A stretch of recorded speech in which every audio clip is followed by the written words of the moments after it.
Cool. For now, let's stick with Jimmy Garoppolo. Yeah, it makes sense. This fits in there. Because, Chris, the 49ers were the losers yesterday when the Colts get Matt Ryan, because as of yesterday at this time, the Colts are maybe the most viable destination for a Jimmy Garoppolo trade. And I was told over the weekend that John Lynch, the GM of the team, is telling people he's got 2 second-round picks in hand for Jimmy Garoppolo, and the reaction by some was, well, you better take them. You better. What are you waiting for? Not first. I misspoke.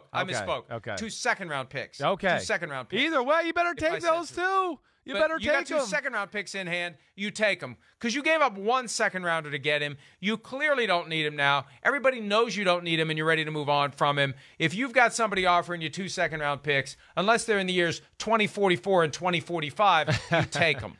Yes, you take them. I mean, deal done already. What are you waiting for? I don't believe that. Sorry, I don't.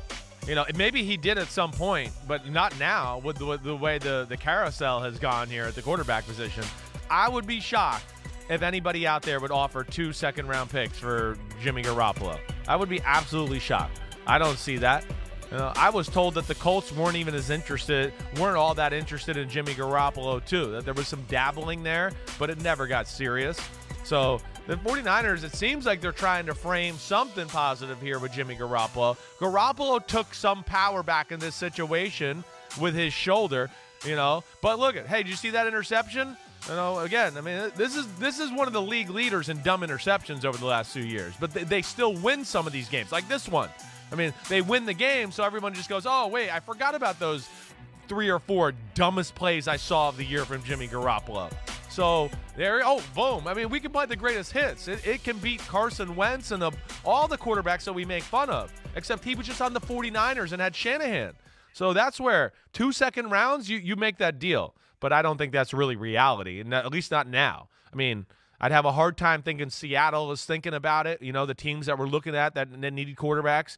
Carolina, I think like Carolina, Jimmy Garoppolo follows the mold. Mike, do you agree with what you just talked about? Like, wait, Teddy Bridgewater, hey, we'll take a chance. Sam Darnold, we'll take a chance. Okay. Another frog to kiss. Right.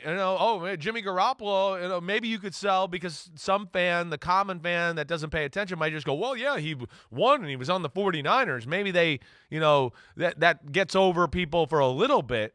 But the reality is that, the 49ers are winning games in spite of Jimmy Garoppolo a lot of the time. And that's where I don't believe the 2 second-round picks thing at all. And the Saints go away yesterday with the Jameis Winston thing, right? Right. Unless it really is like bare minimum this year and $27 million next year if they choose to keep him, there is a way they could get Jimmy Garoppolo and just relegate Jameis Winston to back up. That would be a slap in the face to Jameis Winston. I'd be stunned if they jump in, no matter what the terms of that contract may be. I'd be stunned if they jump in for Jimmy G at this point, although they were mentioned at one point as a potential destination. Mike, do you think Houston with Caserio? The fact that he was with Jimmy G. He's better than Davis Mills. Look, that's right. I said this all along. He'll take a 4-13 team and make it 8-9 or 9-8. He's not going to take it to the top of the mountain, but he'll at least pull you out of the bottom of the sewer. I think he's good enough to do that. I hear that. You're right. I mean, I do look at him as an upgrade over Davis Mills. I do, yes. Davis Mills, I know he did some good things at the end of the year. I'm still not sold that he's starting quarterback material in the NFL. But had a good start with Jimmy G. That's the one where if you ask me to go, I think there might be some real interest, that would be the one I would think of. Again, you're not tied to Jimmy G for a long time. There's knowledge of him. Going to be able to run your system. Great. And, it gives us some time maybe to continue to look at Davis Mills and see if there's maybe other quarterbacks here in the draft or the next year or two that might pop up in free agency that we can get to change our football team that way.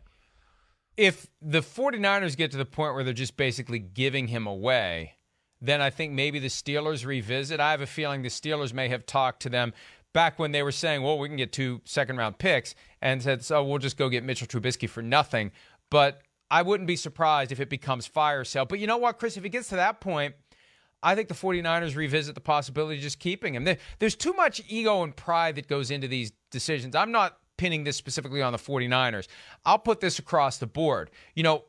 Sometimes when you drive too hard of a bargain and you don't get what you wanted, and then you're left with far less than that, you don't want to admit to yourself that you screwed up, so you come up with some other solution. Yeah, right. And I could see the 49ers talking themselves into keeping Jimmy G rather than suffer the embarrassment of getting nothing for him or less than what they wanted for him. Well, we'll give Trey Lance another season to develop, and hey, everybody really likes Jimmy G. Let's just keep him around for one more year. I have said for weeks that I can't rule out the possibility of that happening, and it may just be that they overplayed their hand. Now they're not going to get much for him, so they just say, screw it, we'll keep him. Man, I don't feel like that. I agree with like your base overall thought that this is what teams do. I'd be shocked, I guess, if the 49ers did do that. I would be. You've heard my reasons, and specifically, my reasons, of course, for what they traded for Trey Lance. Trey Lance, like we talked about, he's got to play. He can't sit on the bench for another year and deal with that. And Mike, you brought up yesterday, which I think was a valid point when we were talking about, I think, Baker Mayfield. Jimmy Garoppolo, the human, the guy, is liked a lot in the locker room, and there's a lot of respect there. And we continually see the 49ers team and players and everybody stick up for the guy. I mean, it went to the very end of the year, even when Jimmy G was coming a little hurt and practicing, and George Kittle was being filmed. He was going to make a point with, oh, great ball, when Jimmy Garoppolo said, he's going to say it in the camera during practice. Remember that clip? It's always sticking up for Jimmy G. To me, what the 49ers would have to be careful with if you wanted to make it the Trey Lance era and have Jimmy Garoppolo, it could divide your team. It really could. I don't think it would be best for the chemistry of the football team if you have your mindset on Trey Lance, let's have him be the starting quarterback. Okay, I wouldn't want Jimmy Garoppolo hovering over his shoulder and having him, worry about whether he's going to be replaced after some mistakes or whether the team is, following him or Jimmy Garoppolo. That's where I don't think it makes a lot of sense. Hi, I'm Mike Tirico, and thanks for watching. Make sure to hit subscribe for the latest news and highlights from NBC Sports.